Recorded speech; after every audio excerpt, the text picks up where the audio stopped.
Hello बच्चों, let's read the question.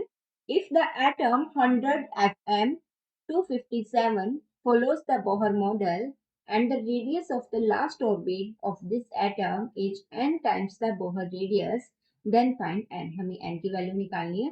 That is option are we have 100, 200, 4 or 1 by 4. So which one of the following option is correct here? So first of all, we will see the key concept of the question.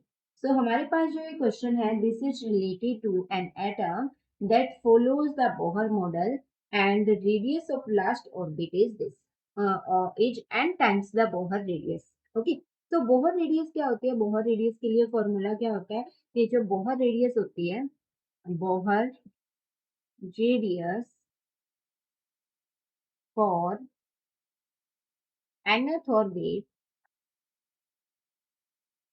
nth orbit is given by the formula that is r is equal to r naught multiplied by m square divided by z. R naught is the radius of the hydrogen atom.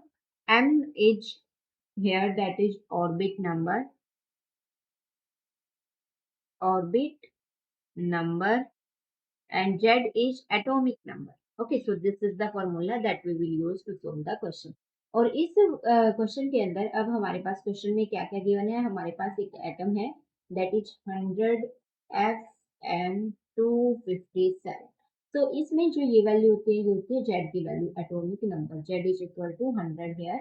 Okay, and the value of M, हमें M की value निकालनी है. तो इसके अंदर 100 electrons है और 100 protons है. तो जेड की वैल्यू निकालने के लिए एम होता है ऑर्बिटल नंबर, दैट मीन्स कौन से शेल में वो लाई करता है, हमें ये बताना है. तो उसको निकालने के लिए हम क्या करते हैं, उसके लिए एक फॉर्मूला होता है कि जो 100 इलेक्ट्रॉन्स है हमारे पास, 100 इलेक्ट्रॉन्स लाइज एच, ये फॉलो करते हैं एक formula that is equal to 2m², कि एक सेल में इतने इलेक्ट्रॉन्स.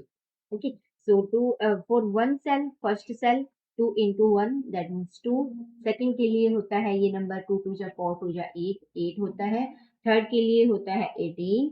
फोर्थ के लिए होता है 32. देन नेक्स्ट हमारे पास आएंगे 50. नेक्स्ट सेल में आता है 50. तो जो ये 100 इलेक्ट्रॉन्स है हमारे पास, 8 + 2 10 + 18 28. सो ये 28 यहाँ पे कवर हो गई plus 32.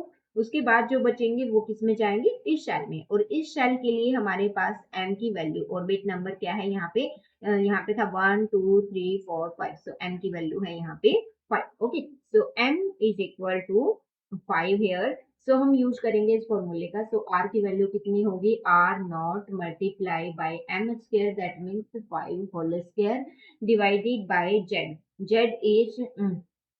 Z is equal to here, that is 100.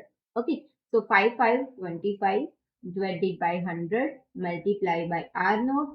So 25 4 जा 100, so 1 by 4 of r naught. तो जो ये वैल्यू है, this is equal to n r naught. तो जो n की वैल्यू आती है हमारे पास, इन्होंने बोला n times the Bohr radius. Bohr radius क्या है, r naught, और वो n टाइम्स है बोहर रेडियस का. और n की वैल्यू अगर हम कंपेयर करते हैं यहाँ से, तो n की वैल्यू क्या आती है, that is 1/4. So this is the answer of the question. और ये हमारे पास मैच करता है हमारे ऑप्शन नंबर डी से. So this is the exact answer of the question. I hope you understood it well. Best of luck.